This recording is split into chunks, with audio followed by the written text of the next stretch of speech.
willing to accept, but she wasn't sure what a good man really was. And see, and that's the basic outlook in terms of father figures for fatherless daughters.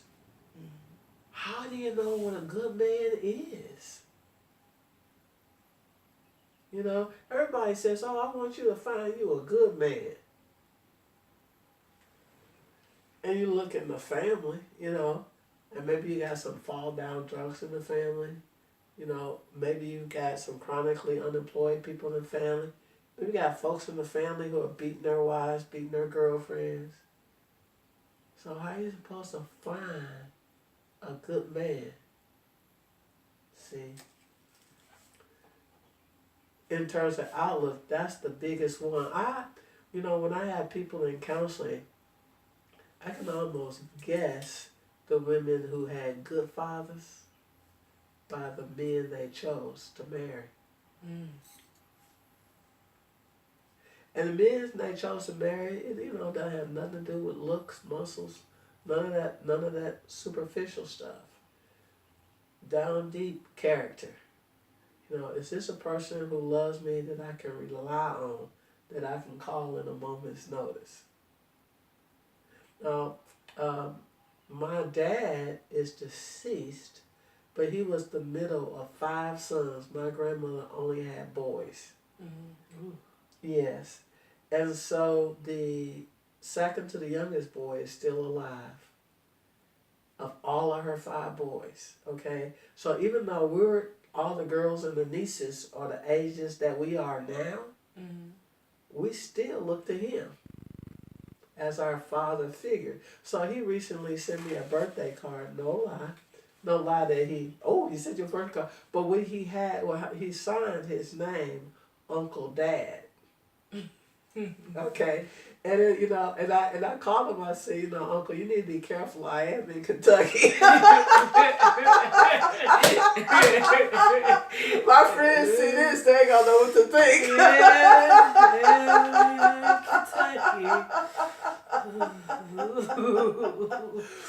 but really, he's like that paternal figure. Yeah. And so we do like to lift up the men in our family. Yeah. And I have a nephew right now who's going to graduate from the Air Force Academy in June. Mm-hmm. So, since we have a family reunion every year, we're going to have it in Colorado this year. Okay. We're going to all try to get out there. And actually, Obama is supposed to be speaking at the graduation. Really? Yes. Okay. So we had to get our clearance information to our nephew, which basically is, your driver's license number, your birthday, and your social security number. I mean, this thing gonna be secure. Yeah. So when we go through the gates to the Air Force Academy, our big campus, I don't know how many acres it is, but it's like a huge compound kind of thing. Mm-hmm. We have to show our IDs and all to get in. Well, he is the man. He's the man, yeah. And so my nephew, we want him to be a strong young man too. And let me tell you the other thing that happens when a black girl doesn't have a father, Mm-hmm. is that she might look to the other race to marry, thinking that that race has a stronger potential of being a father. Because, some women look to men as who's going to be a good father to my kids. Yeah. And they may sometimes look to the other race. Now, I'm not saying, I'm against mixed marriages. I'm just saying what happens. Yeah. Okay. Yeah. That's deep too. That's really deep because in my life before I became Afrocentric and learned all the things I learned about black people, I didn't date black men at all. Well, I refused to date black men because I thought they were ghetto and hood and thugs. well, see, that's an outlook where you put a stereotype on our own people. Yeah. And a result of having a negative outlook is doing that. you know, um, dating outside the race, you know, anything but a black man. Yeah, anything but anything. Yeah, now I can't get rid of them. You know that. So okay. Mm-hmm.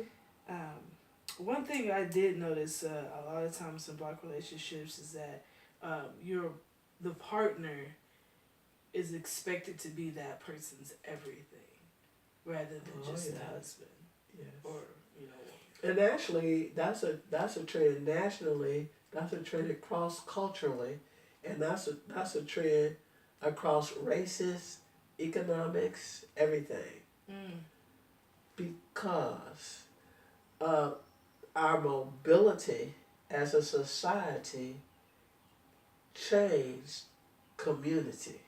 mm, We used to be a community when not every member in the family had a car. yeah. Okay, we used to be able to walk to grandma's house, you know, walk to uncle's house, and the mobility changed expectations on marriage. Because if I'm married to my man, he gets this 7-figure job Mm, in San Francisco. It don't matter. We don't have any family in San Francisco, right? We just gonna go, yeah. and he gonna take that 7-figure job. Yeah. So what just happened? Mm. The financial gain Mm, trumped the community cohesiveness. mm, Okay, yeah. and so we think that, you know, because my man got that 7-figure job, he'd be crazy not to take that. Yeah. All right. Well, he takes it, and then we don't know anybody in San Francisco, so all he's got is me. That's gonna put a whole lot of stress on the marriage. Mm, A whole lot of stress. You've noticed how so-called really financially successful people end up getting divorced yeah. and all of these things. And you always see it like with celebrities and stuff. What nobody ever says is that they have the support of their families, but they don't have the physical cohesiveness of the family. Not one person can be anybody's everything. Yeah. See? So in the celebrity world, it's really more pronounced because they have to go to jobs sometimes out of the country.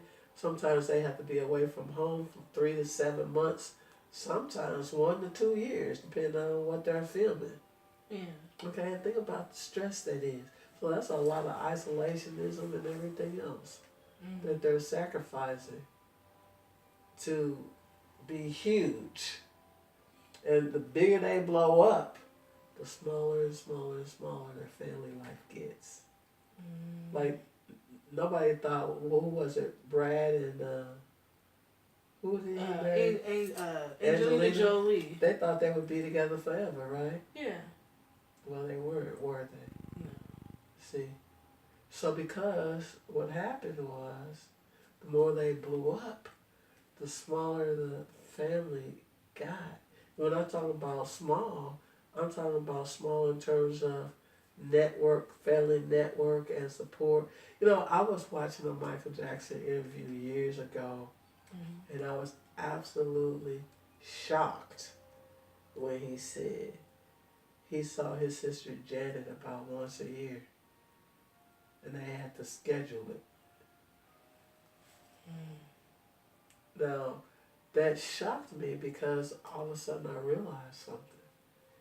That the cost of him being as big as he was meant that he was cut off from family. Now, of course, they still loved him. But you know, whoever the manager was or whoever else was driving the thing, mm.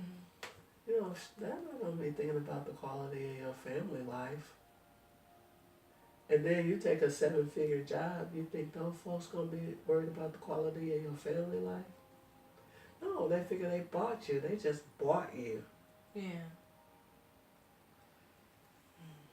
You just don't look the same. Okay. Uh, Give me one moment. It is about 6:05. Oh, that time just flew by. Okay. Didn't it fly It by? really did. I didn't hear anybody come in, but I am expecting my clients in a minute now. Okay, well, let me stop this. All right, thank you. Thank Y'all be good now, you hear?